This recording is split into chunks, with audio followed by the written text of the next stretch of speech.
Imagine a late morning in Alta, Norway. You decided to check out the local home renovation store, not because you're going to be doing any remodeling soon, but because you needed something to look at. Because there's really not much here.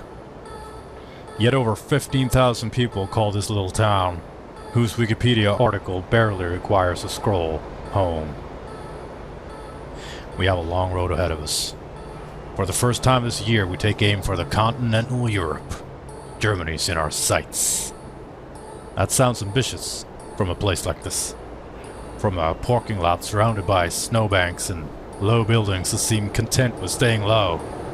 No skyline, no rush, just construction store, fuel pump, a sky that stretches further than your plans. Alta doesn't feel like a beginning. It feels like a checkpoint.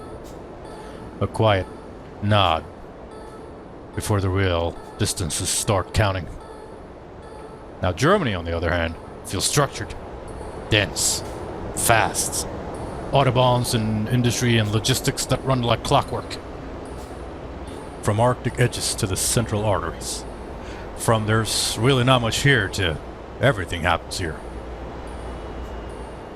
Between those 2 points lies thousands of kilometers of road. Mountains that won't care about your schedule, borders that won't notice that you're crossing. Fuel stops, rest limits, calculations that may or may not add up. Now this isn't just a short haul between Nordic towns. This is a line drawn south. So we'll leave this modest little dot on the map behind us.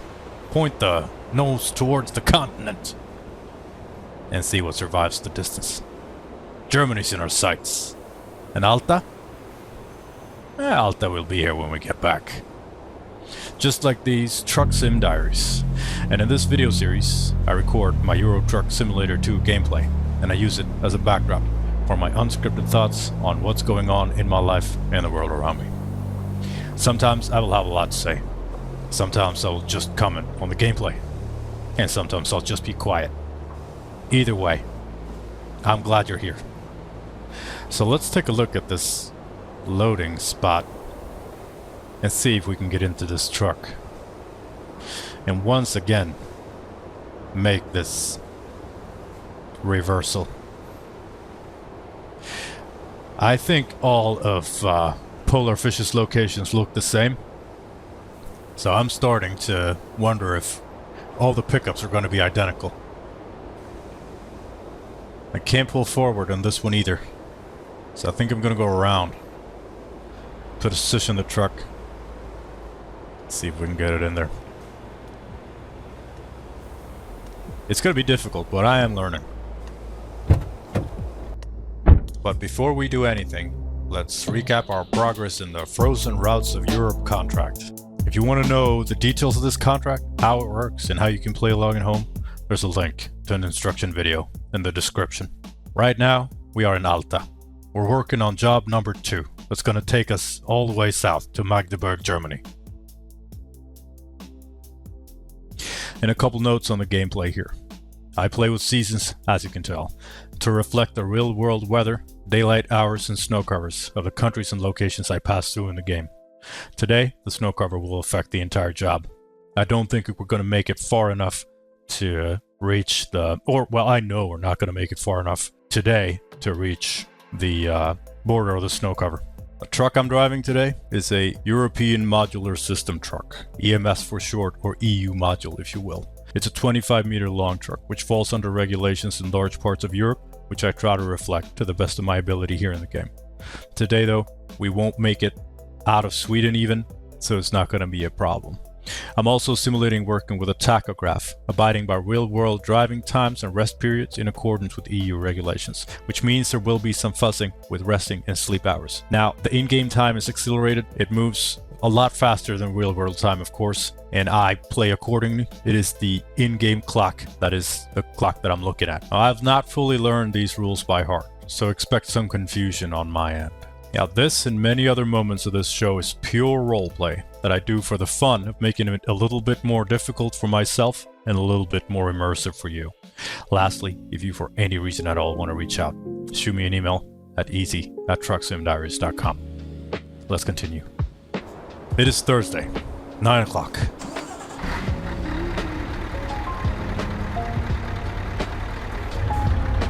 Let's reposition this truck.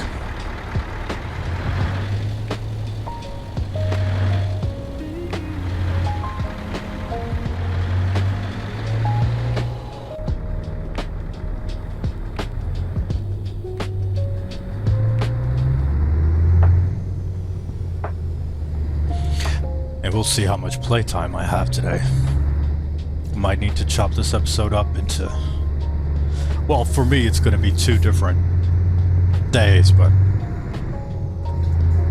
you probably won't be able to tell any difference. I've been home from work for a couple days.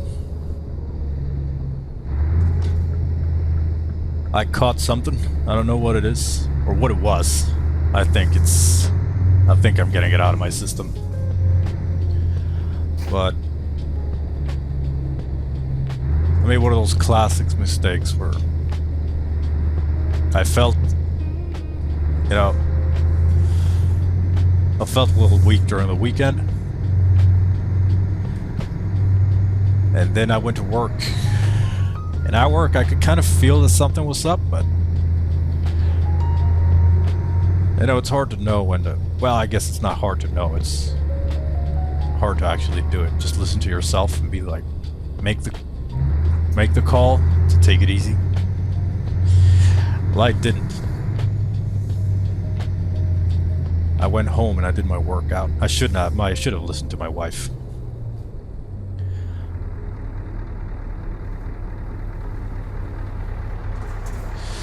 But I didn't. I did my workout. So, there's that. Alright, let's see about this reversing.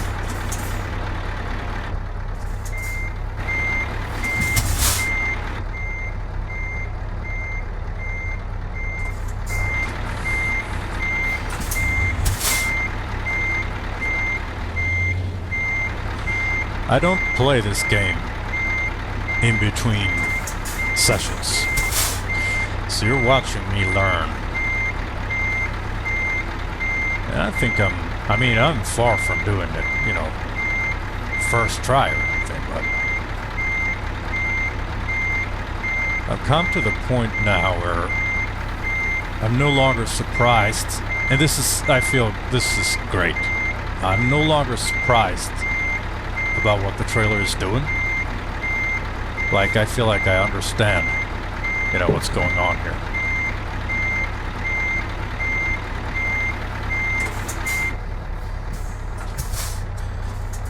And I've been listening to these, this school. I'm watching these YouTube videos, and I'm watching them all over and over and over again, because first time, I'm looking for the things that I think I want to know. And I'm kind of ignoring the things that I think I already understand. And a couple things that I've noticed when I went back and listened to it again is the teacher there, he's giving 2 tips on reversing. One of them is not to make too big adjustments with the wheel. Like small adjustments and see what happens. There's a delay from when I turn the wheel and start turning the truck to turn the dolly to turn the trailer. There's a delay before I see the effect of it. And chances are that I'm going to be too impatient and I'm going to make larger wheel movements because I want the changes to happen bigger. But since there's a delay, I kind of get lost. Does that make sense?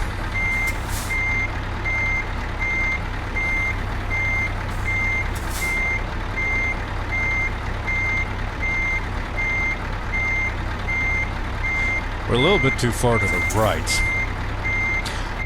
Overall, I think we're looking good. So, one of the points that I take with me is Well, there's three things. One is make smaller adjustments with the wheel. Two, when making a pull-up, do the pull-up with the wheels straight so that the truck always moves forward when you're doing a pull-up.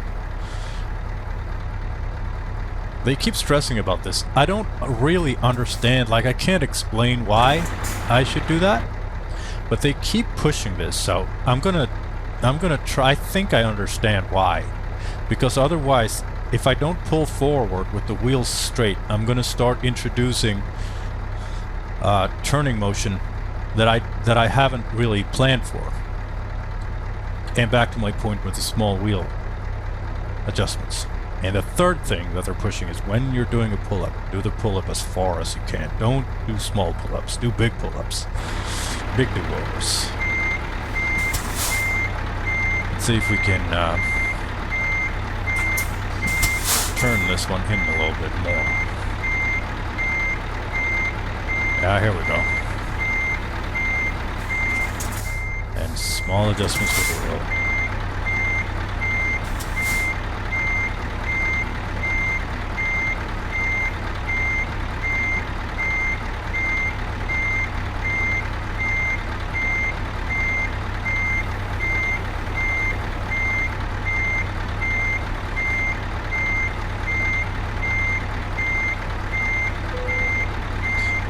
I think it's looking pretty good. I'm gonna make another pull-up here. I don't really know if the wheels are straight. Can I see my wheels? Yeah, I can. Yeah, they're pretty straight.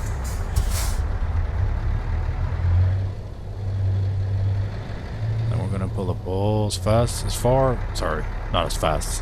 we can. Here. Then we're gonna go back again.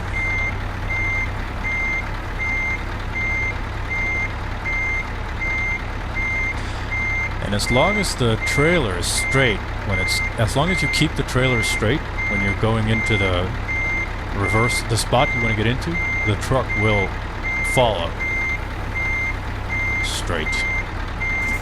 Look at us. I mean, it wasn't first try, but it was like third. Let's disconnect this trailer and park the truck up to the gate that's over here.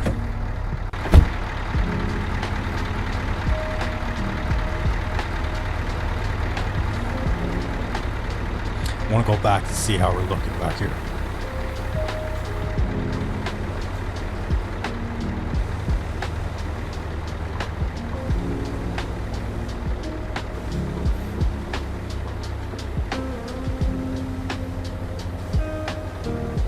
See these big black here in the center of the screen? It's rubber bumpers. It's made for bumping it up against these. So you're supposed to be as close as not letting there be any, space. That's going to take us out of the green areas. I'm not going to do it now, but IRL, they bump it into the docks like this. It's pretty cool.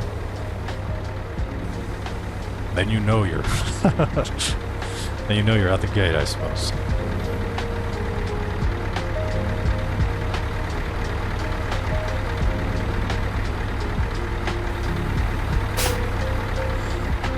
Alright.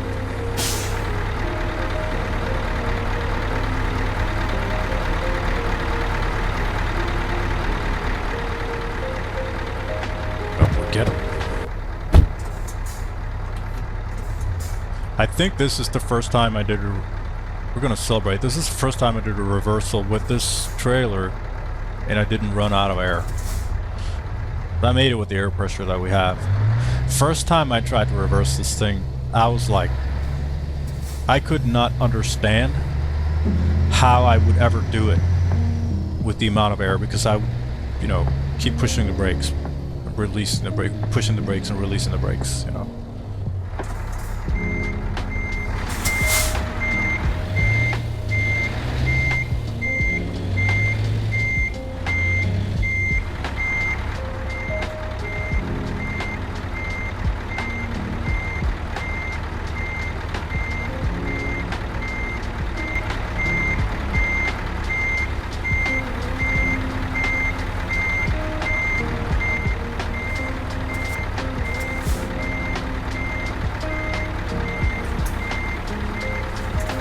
Alright, here we go.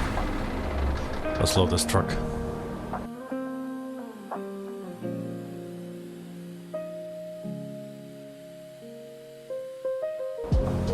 Alright. Everything is loaded. Now we hook up the trailer, and then we're going to take a look at the route we're going to take.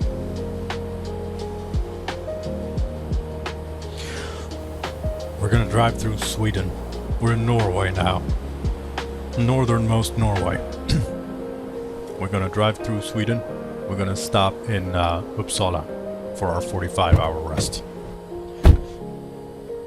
And I don't know how many days it's going to be to take us to Magdeburg. It's going to take a long time.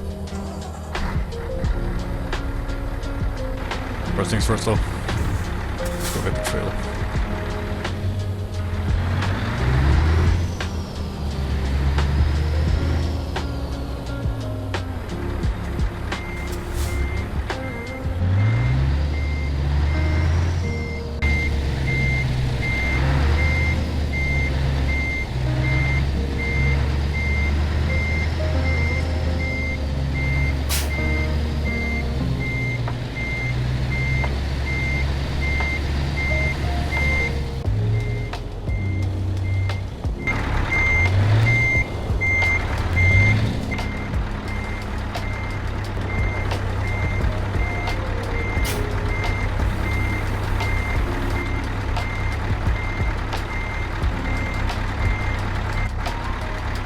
Alright, let's hop up, connect this trailer.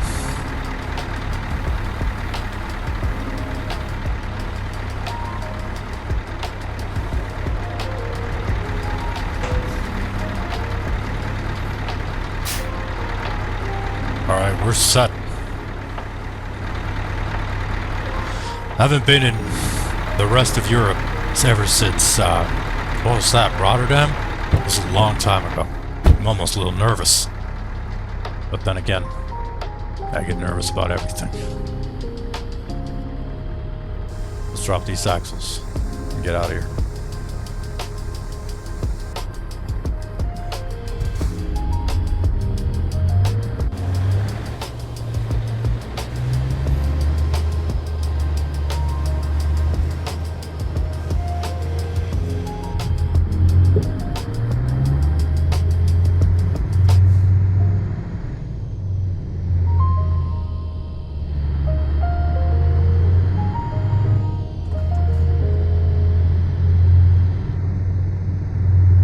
We are on the move.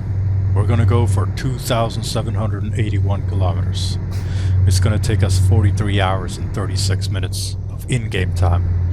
That equals to more than 2 hours and 20 minutes, way more than 2 hours and 20 minutes. Well, maybe 2 hours and 20 minutes of driving, but then there's going to be the breaks, there's going to be all the talking, there's going to be the coffee, the everything. It's going to take forever. So get settled in. We got fuel for 1,340 kilometers, so we're going to have to do some of that. We need to take our next break at around 2:15. Then we're going to take a break for 45 minutes of in-game time. And then we can go for another 4.5 hours, and then we need to take our 11 hours rest. And I don't really know where that's going to put us. But 2:15 is about 4 hours from now. Turn left.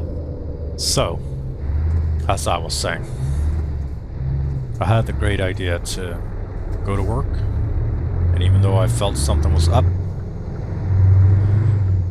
I finished my work day with flying colors. There was actually this woman. She's pretty rude, I'm gonna be honest. She's at this place that I've done some work there, and I think she thinks we have a jargon, but we don't. So she just comes across as rude. For instance, I think it's a part of her. I think it's partly a skit in a jargon she thinks is funny, and partly I think she uses the kind of the rudeness as like a way to get more things for her company, because she's trying to. I went there to fix some things that were related to the fire alarm, not the fire alarm itself, but the exit signs. Anyway, she called and was like, "Yeah, it was your company, who did this, and now it's not working. So like, you need to figure it out." Something along those lines. And I was like, "Oh, well, if we have made a mistake, well, of course. I mean, I'll come and fix it either way. And if it was us, I'll look into it and compensate you if necessary or whatever. Make sure that it doesn't happen. Just being nice." And she's like, instead of being like, I'm like, "Read this as a sign that I'm trying to help you, lady." I'm nothing but nice to her. I'm nice to everyone. So I look into what it was that, I wanted to see our history, my company's history, so I know what we're talking about. I mean, I've been there multiple times, and it wasn't anything that I did. So the thing that whatever she was talking about, it must have been done since, like, before I started, which was multiple years ago. So, yeah, I mean, there's no warranty and stuff. So I looked into it, and my company didn't install the exit signs that were faulty. Some other company did. However, my company had been there to try to troubleshoot them, only to realize that there's nothing to fix. You can only replace, which was what I was gonna do. But she had this tone of like, "Yeah, you were here before and you didn't fix it," like, and I was like, "Yeah, but we need it. It can't be fixed. It can be replaced." And she had tried this anyway. I ended up doing the thing, and the thing that was like, I felt was a little. She was like, she's like this always. It's not a problem.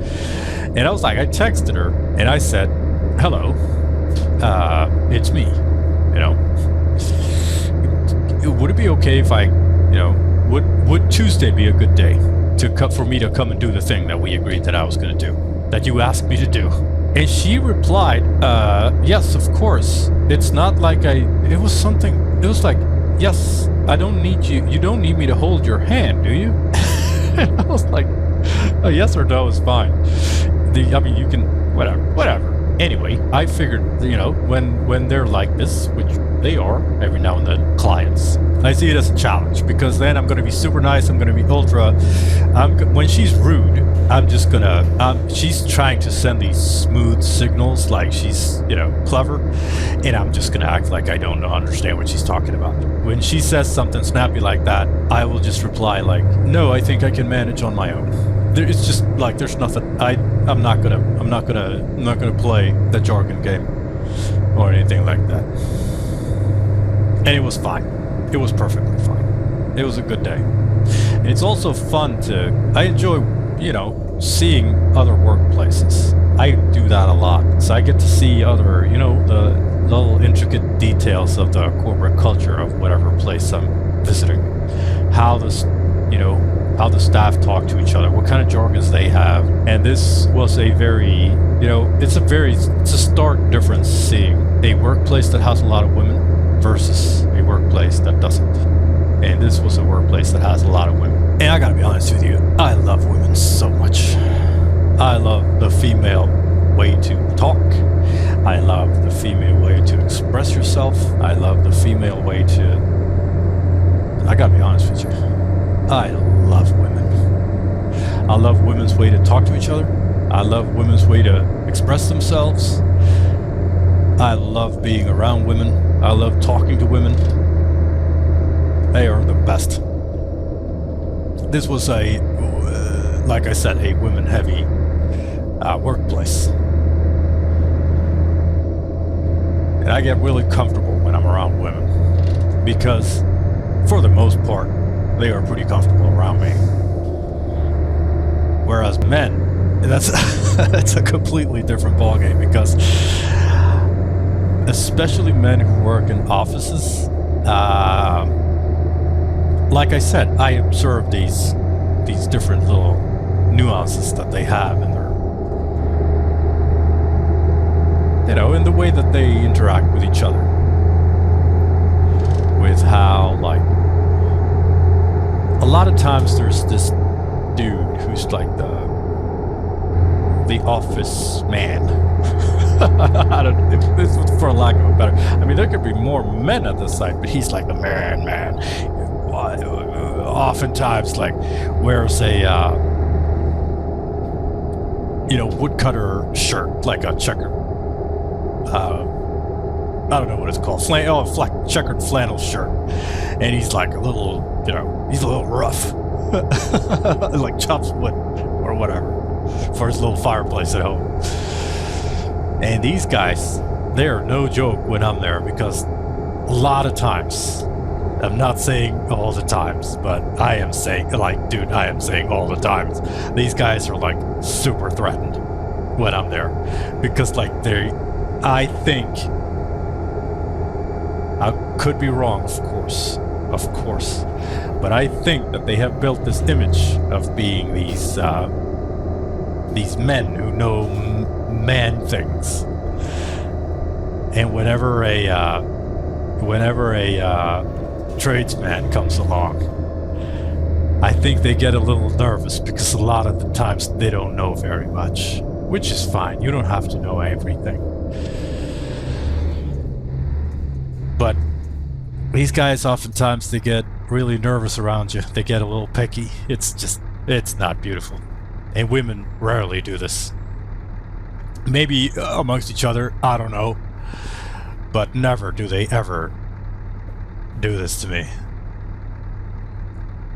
And I overheard a conversation between two women, not at this place, but at another place that I was working at. And this one lady came into the office of this other lady, or opened the door rather, and she said,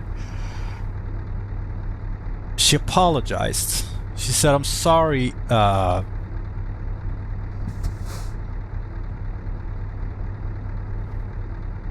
she apologized for patronizing, if she came across as, this was it, she apologized for patronizing, or like, one-upping, or, what will be the word for this?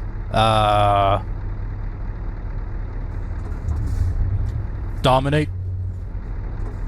We have the Swedish word for this. And the other woman, she was like, oh, no, not at all. You knew what you were talking about. You just corrected me when I was wrong. And this interaction is something you don't see among men often, at least not the men that I'm around. On the one hand, I mean, there's so many nuances to this. On the one hand,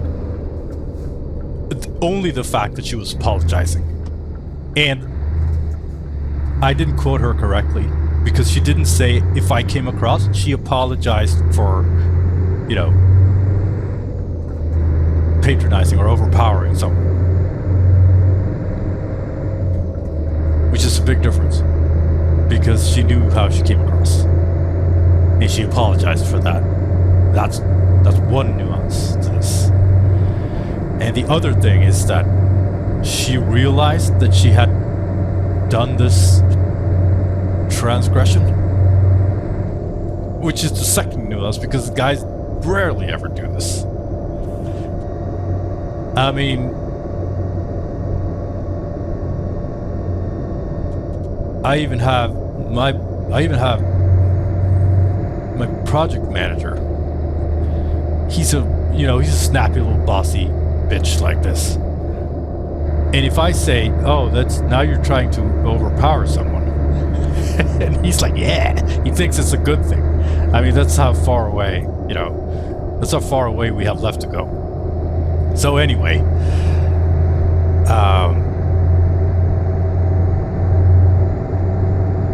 and the third thing was the woman she was apologizing to.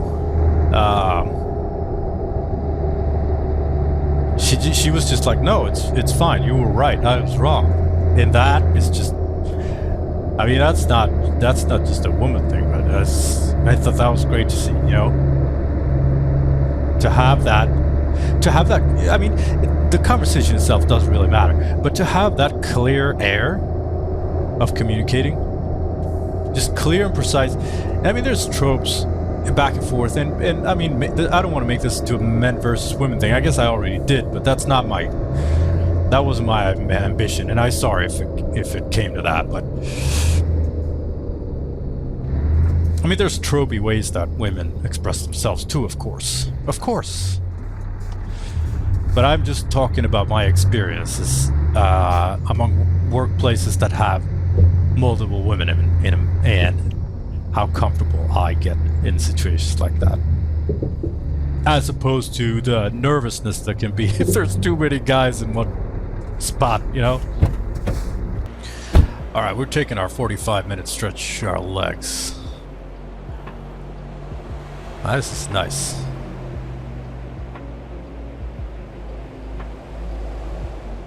Just pull over for a bit.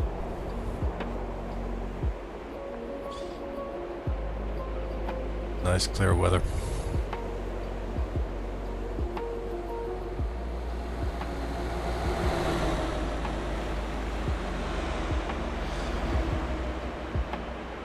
So yeah.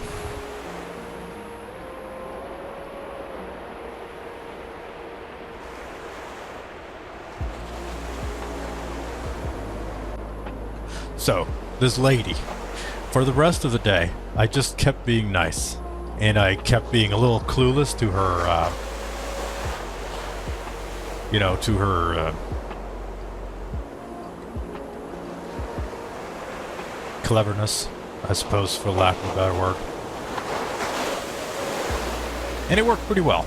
She kind of realized that she was talking to a fucking idiot, I suppose, I guess. But she's alright. She's just lost, you know?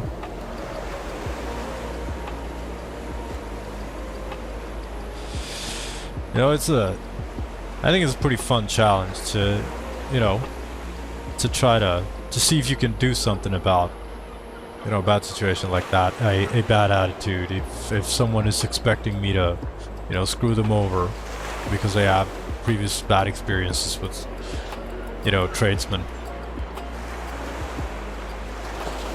Which a lot of people do, or which a lot of people have. I think it could be pretty fun to, earn someone's trust. And when I see that, they expect little of me,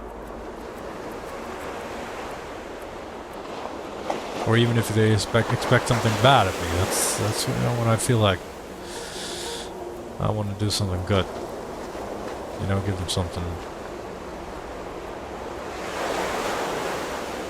If they expect bad from me, I want to give them something good instead, to change their mind. I like changing people's minds about things. And I think a lot of times people are pretty open to changing their minds. I hear a lot of talk like people can't change and this and that, but I don't believe that. I don't believe that for myself because I guess I'm on the wrong side of it. I very much want to change my mind on things, and I very much do. To a great extent.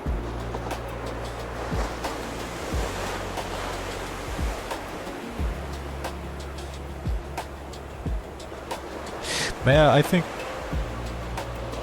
you just gotta rub people the right way. I've always been, I guess I've always been a bit of a rebel. Not necessarily out of choice. I don't feel like I need to be different and do different. I just kind of am. Does that make sense?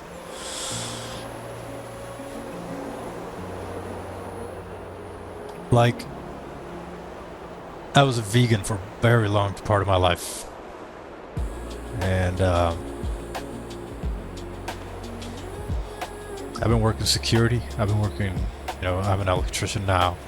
So, I haven't met very many open minds, you know, to that kind of stuff. So, I don't mind that. And I think, you know, I'd rather spend time with people who are different from me than to spend time with people who are like-minded. I think maybe it's a self-hate thing, because when I meet someone who's like me, I always get very uncomfortable very fast. I don't like it at all.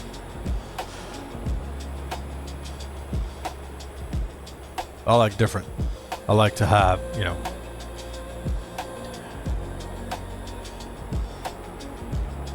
I like to have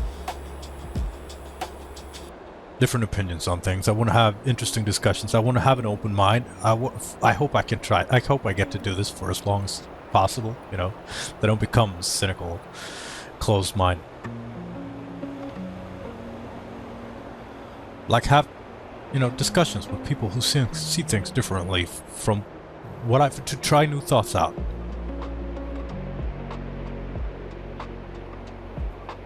I've always enjoyed that. I think I don't know if this, I think I'm like this, and I'm not really sure. I hope I'm like this at least.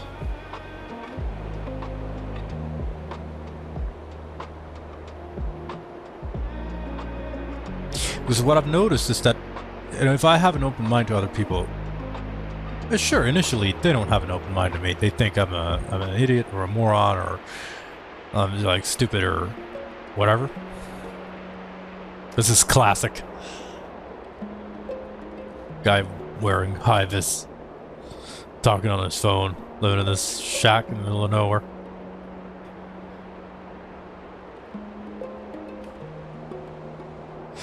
So what was I saying? Oh. So, I spend a lot of time with people who are very different from me. And let's say these, the rest of these electricians, they're pretty classic guys, you know? And a lot of times they think I'm a fucking idiot for the things I do. And that's fine, they're allowed to think that. And I don't blame them for thinking anything different. I don't think what I think is better. It's just what I think. It's just how I feel.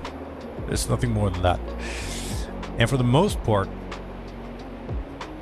I think I can convey that. I mean, we don't have that discussion. I don't say like, it's okay for you to think different from me, because I don't say cringe things like that. That'd be fucking weird. But I act like it. I mean, I act it, is what I'm trying to say, I think. And this takes time. But like a lot of times, I've had these guys for, you know, if you take them at face value, they're closed-minded individuals. And then whenever they find out that I'm different, they kind of, you know, knee-jerk react, think it's fucking weird.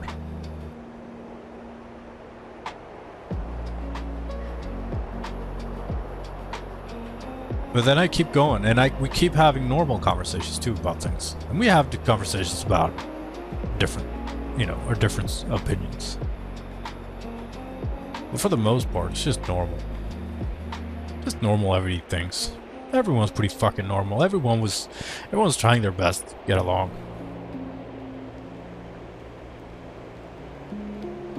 And then they get to see the kind of our differences are pretty small, after all. You know what I mean? And because I'm not, you know, judgmental towards I think I'm weird too, you know? So then we get to kind of, you know, we get to kind of neutral ground, I suppose. Where it's not me v them. It's just these different ways of doing things. One of the most important things here is you gotta be nice. You know, you gotta be nice to everyone. Nothing good will ever come, you know, being rude, being an asshole. I mean, it might feel good in the short term, but if you're consistently, I try to teach my kids this. You know, don't fall for that. Don't try to not get angry. Try to not get involved in argumentations. Try to always be nice, because people, after, you know, it takes a long time, but people will remember that you're always nice. And like, if I'm so different, and different is scary for a lot of people. So like, if I'm different, I'm scary. But if I'm different and initially scary, but then also nice, and then the next time I meet him, I'm nice again. And next time I meet him, I'm nice again. And then all of a sudden, you know, you built a history in this person's mind of how nice people with the specific trait that you have that's different from theirs is.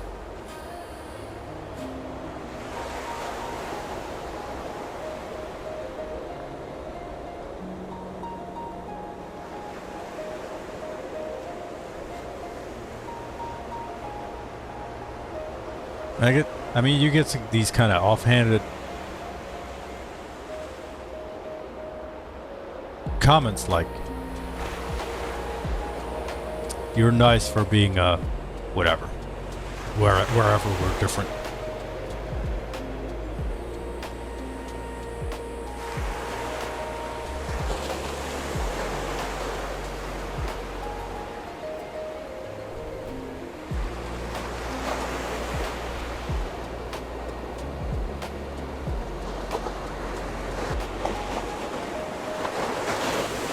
But I still count that as a win. Because I've made a difference, you know, I've made a difference in their mind of how a person like me am. So the next time they meet a person like me, you know, they'll know that this was a nice person.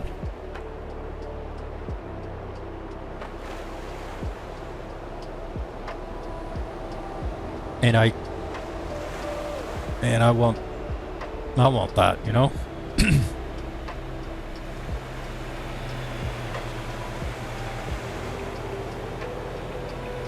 It's not that I necessarily need people to think that I'm nice, but to be able to give people that,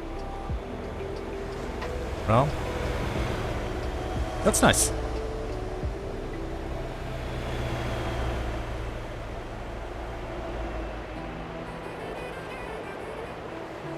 It's nice to be nice.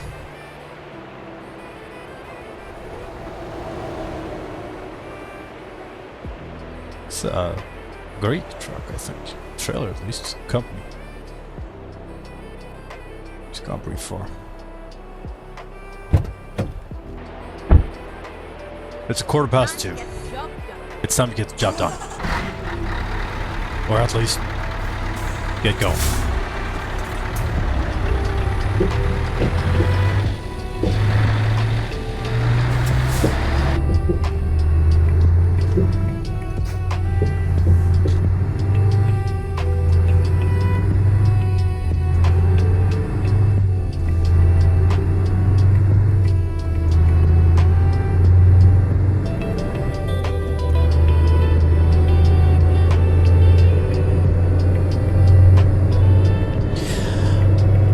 Today was the first day in a long time when I kind of I got a little bit of a taste of spring, you know?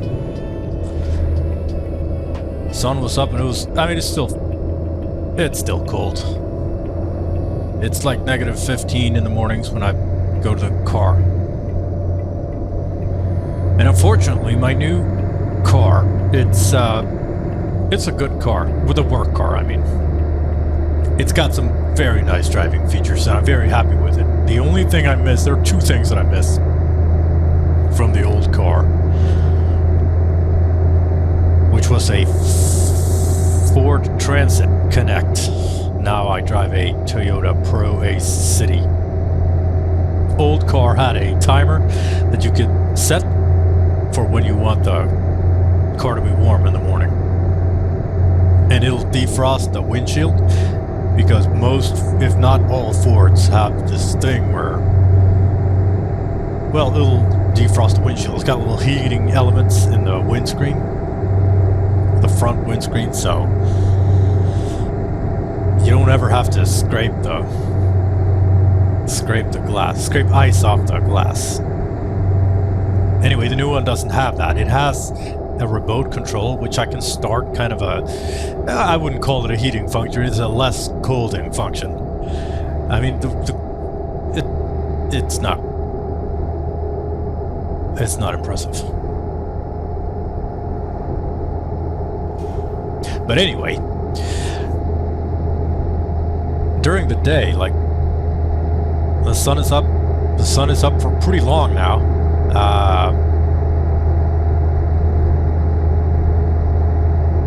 It's still light at like 4 or something along those lines. So the sun is, you know, and it gets, to say it gets high in the sky is maybe an exaggeration, but I mean, it's not only barely above the horizon, it's, you know, it's up and it's warming, and that's fantastic. Today I just caught myself, you know, I was walking to get some stuff in my car, and I remember I took the longer route to the car because that let me stay in the sunlight for a little longer. And it's like my skin is like, what is this? I want more of this, you know? I haven't felt it in a really long time.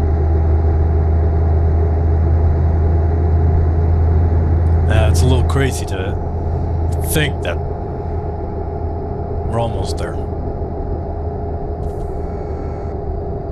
I'm usually a slow starter when spring comes. It's like I feel like I'm just creating problems for myself wherever I go. But when the snow finally melts and it starts to get warmer and gets outside, I've gotten so used to being hunkered down inside that it takes a couple of weeks for me to boot up. I'm going to try to be faster with it this year.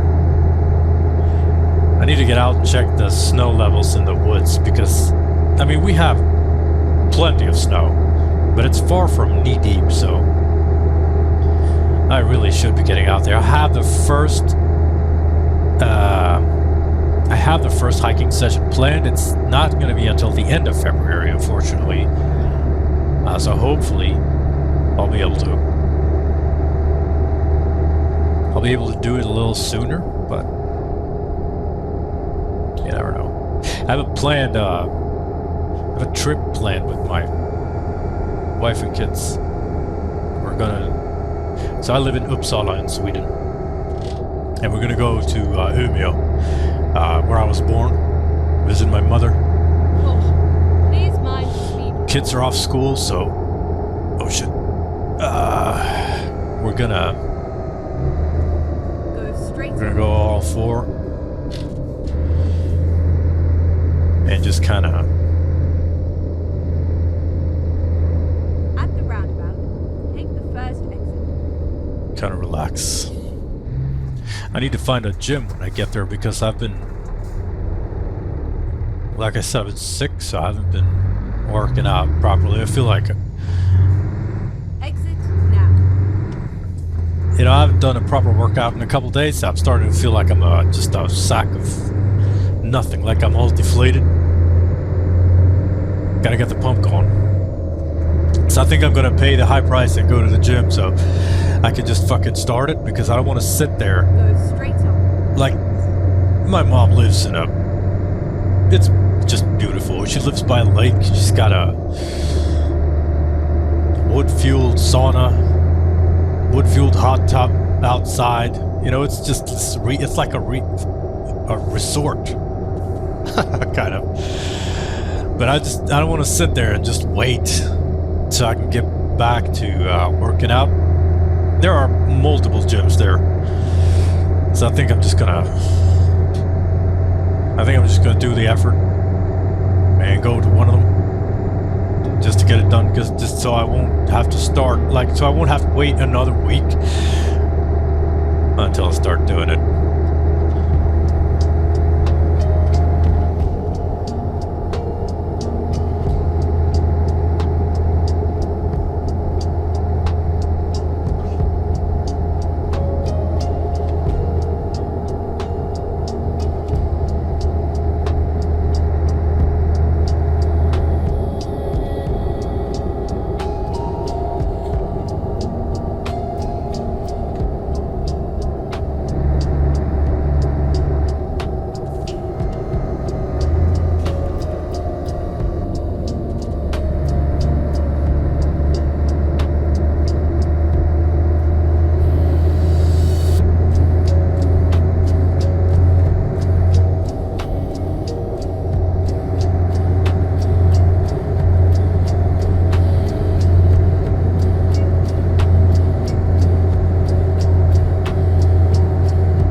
Alright, it's getting dark. It's 5 o'clock in game. Next rest needs to be at the latest 6:45. So in not too long we need to start looking for resting places. There are not a lot of them here, unfortunately. That's one of the good things, well, that's one of multiple good things about this expansion, but I think it's pretty cool how they, especially in these parts of Norway, where the service stations, Get ready to turn left. like rest stops and stores and fuel stops and whatever, is pretty far between.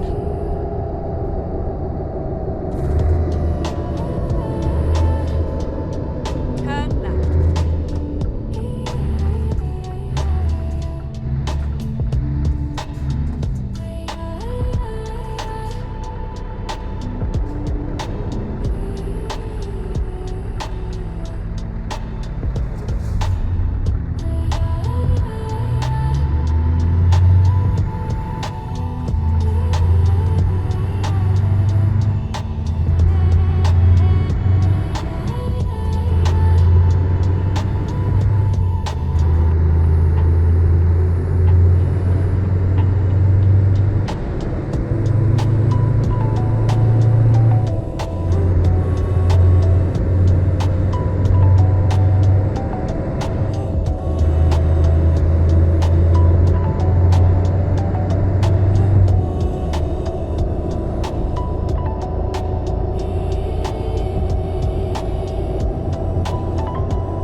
So that's going to be great.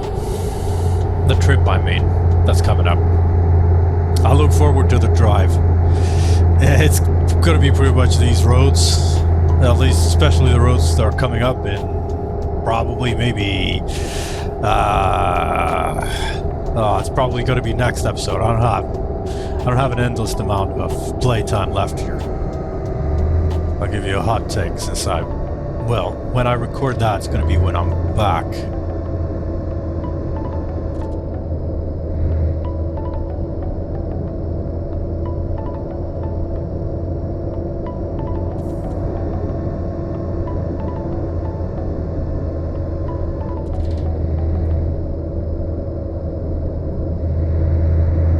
But I look forward to the drive. Straight on.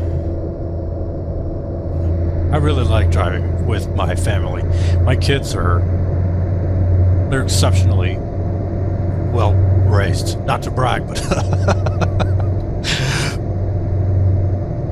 they're very, very well behaved kids. And I mean, sure, they get tired. I mean, everyone gets tired of riding in a car for too long, but yeah, driving with those kids it's always been pretty easy. And we've done that drive like multiple times.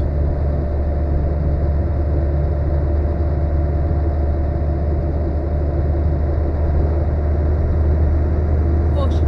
Please watch the speed limit.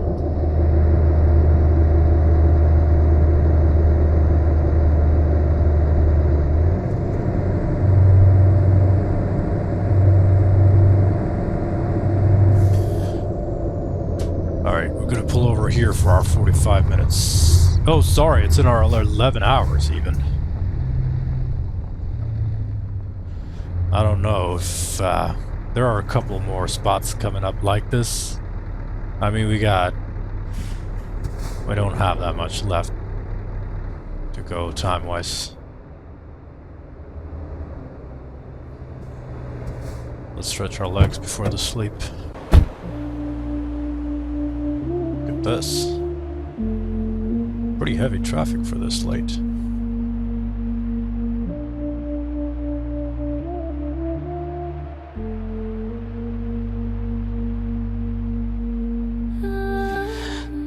And still, even if, like, I mean, just staying on this, here on this hill, well, speaking of that, like, we're sleeping on a hill, so I suppose I mean, the bed is gonna be leaning. It'll be rolling into the back wall of the cab. That's gotta be weird. What if you can, well, I suppose they have, oh yeah, they have suspension. They have suspension. We can fix that before we sleep. Let's hop in, let me show you.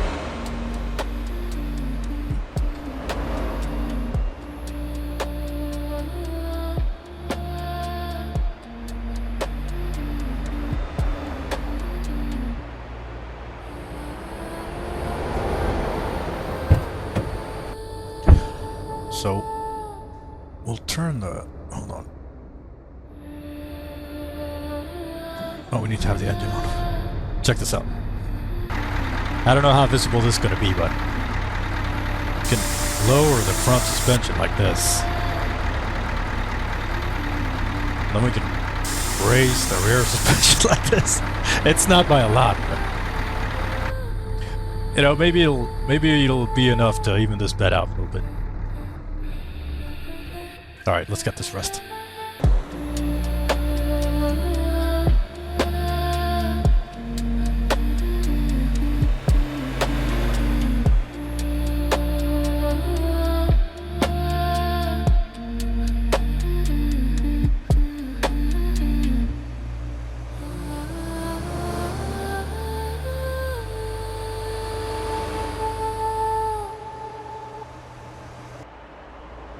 Hey, look at that.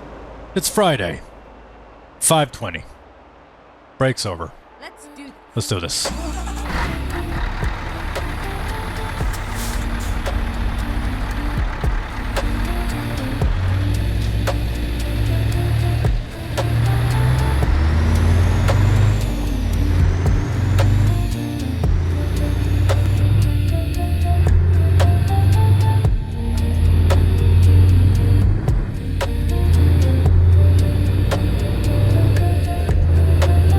You know what? Let's do some questions.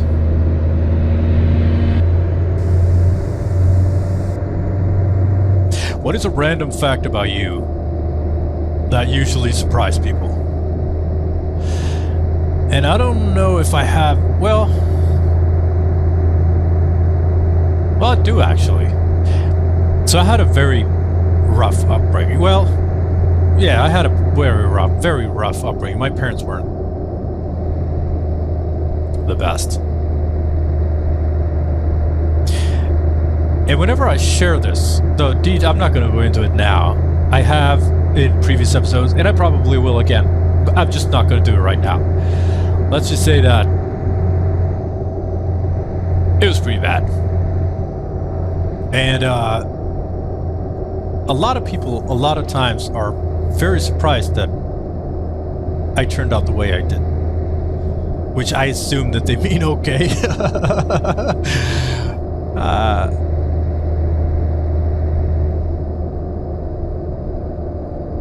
And I mean, I guess just, you know, now that Please mind the speed.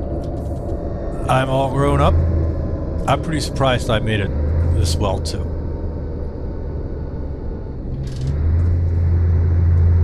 Whenever I get into that, and it's not something I'm ashamed of or anything, I just don't feel like digging into that at this specific moment, but I will. So, you know, if you want to hear that story, just, Caution. you know, Please watch the speed limit. keep up. I'll get to it eventually.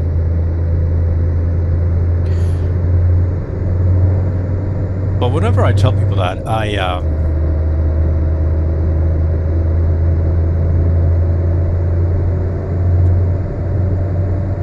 oftentimes they're very surprised.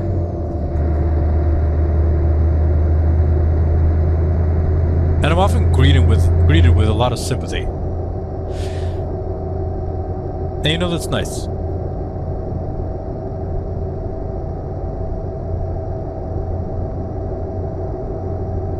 I was on the wrong side of the law, and then I started working on the other side of the law.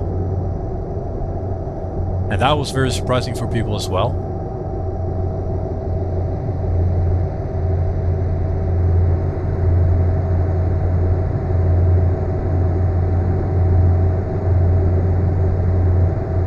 And then, but other than that, I don't really think there's anything. I mean, whenever I get it, I don't think I'm a super interesting person.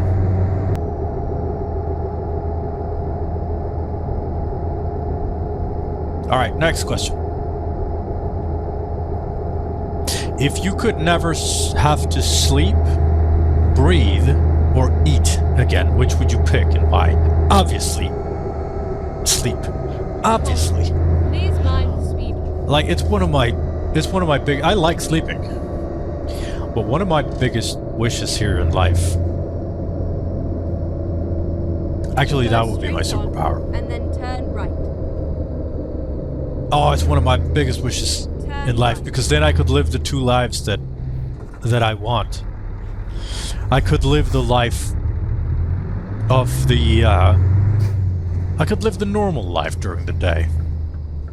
I could go to my normal work. I could be normal with my kids. I could just be a good dad. I could be this rewarding husband. I could be everything that I want to be. And I would still have time to be the person that I don't want to be, Go straight. but to do the things that I really want to do. Because I would sit by the PC 8 hours. Oh, that would be... Man, that's like my highest wish. To never have to sleep and be able to just geek out on the PC 8 hours at night. Just say good night. Good night, honey. Good night, kids. You know. And when everyone's at the sign of the first snore, like, I'm out of there. It's just a me-shaped hole in the wall, just putting the headphones on and just, man, I would play EVE Online. I would do this every day. Like, start with 4 hours of trucking or maybe no. We would start the night with 4 hours of EVE Online, and then we would end the night with 4 hours of trucking every day. Oh, it's like my highest wish. Because what else? Sure, I could go without eating. That would be very practical. I enjoy good food, but food is not a part of my culture. Let's just put it that way.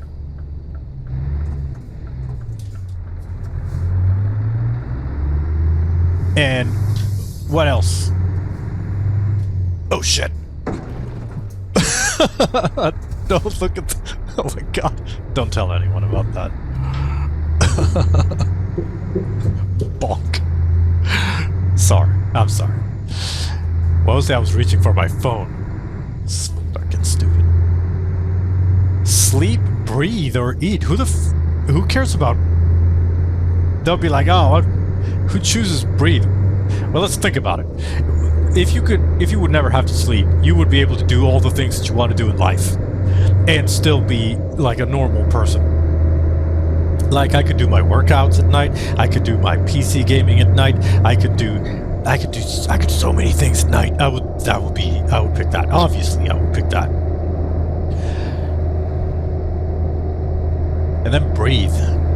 What could you do that you can't do now if you didn't have to breathe? I mean, you'd be the fucking world-class diver.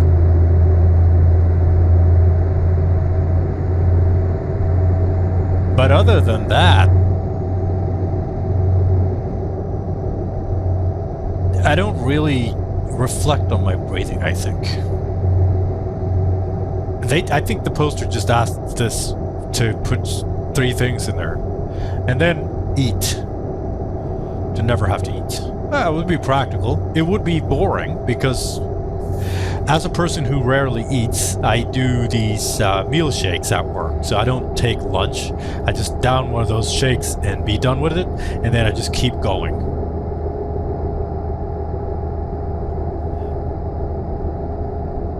And it's not the best idea in the world. Not because of not because you need to eat or anything like that, but Caution. Please watch the speed limit.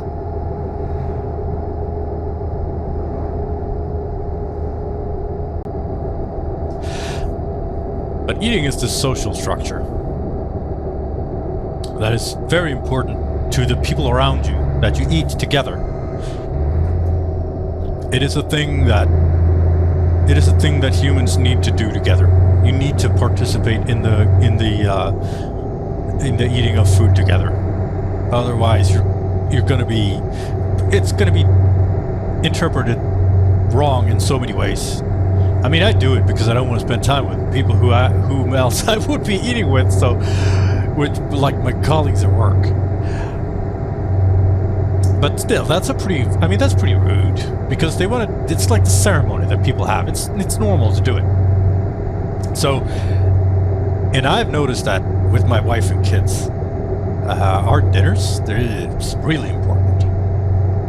You don't just skip dinner because it isn't like an ingrained social structure because it's the time where we sit down, we look at each other, we share food together, we talk. Dinner is one of the most important things for me. Lunch I would rather be without, but dinner is very important because I need to sit down with my family and we need to, talk about the things that we talk about over dinner. Really important. So I would actually be worse off if I didn't have to eat again, even though, like, from some aspects it would be practical.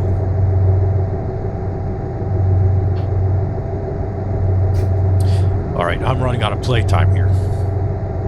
We need to find a place to park, and then we need to stop by 9:50. So we still have. It's 8:20 in game now, so I can't go. I mean, I can for sure go to the break, but then I'm gonna have to end it. I'm gonna have to pack some bags.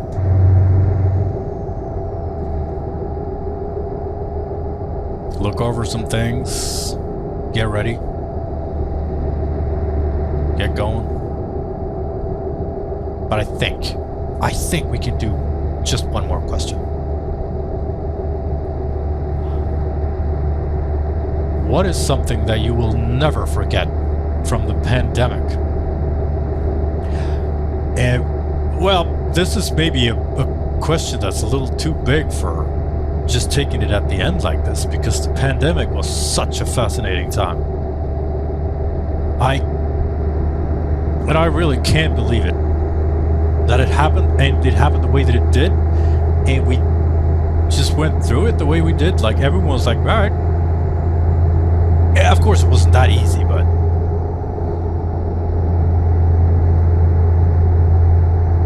what a crazy thing. And, like, just thinking about the pandemic, I got a couple things flashing into my eyes. There's just the standing in line for the testing. I remember that vividly. And I remember at the outbreak, I got this clear image in my head so I'm an electrician, and I go to people's homes to fix their stuff. And I live in Sweden. We didn't have lockdowns. So I just kept going to work. Like normal. Well, not like normal, but, I still went home to people. And I remember the first day of, like, it's officially here. And I was gonna open a door to I was gonna go up to an apartment, and I was gonna open the door to the, what's it called? The staircase? The staircase, I suppose. And I remember I stopped my hand, like, right before I touched the door. Like, oh, what the fuck do I do?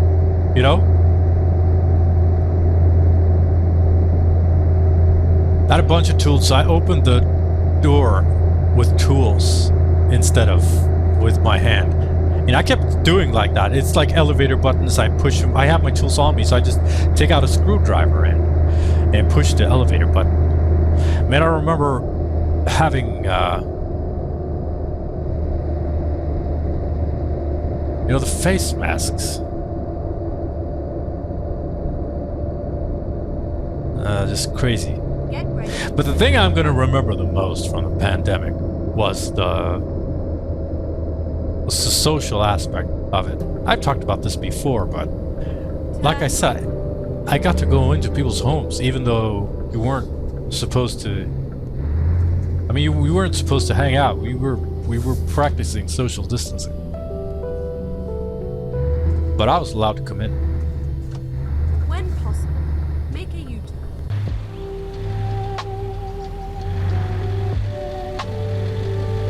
Never mind. I'll find you.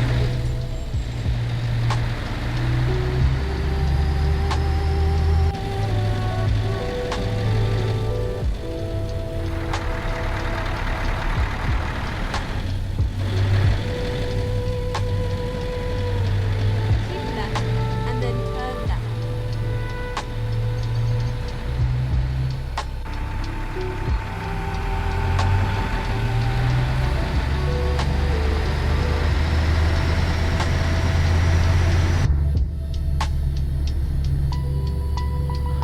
So I got to go into their homes, be their friend, Turn left.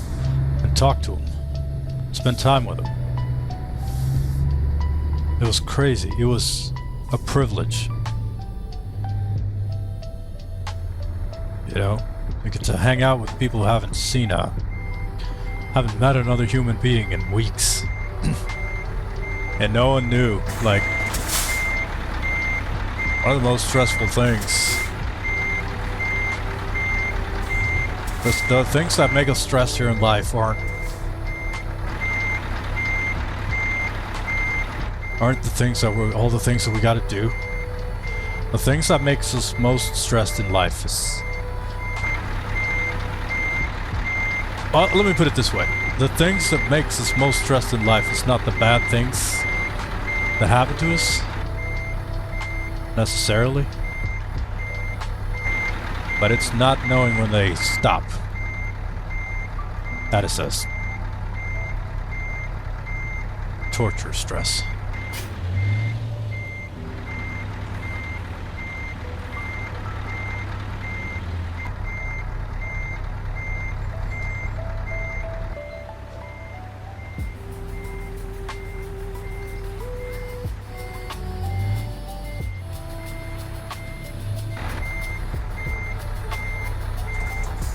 Alright, that's it for today. I need to call it, and I'll see you next time. But thank you so much for taking the time with this. It means so much to me, and I really do appreciate it. And remember to take care of yourself. You are important, and you need to last for a long time. Bye.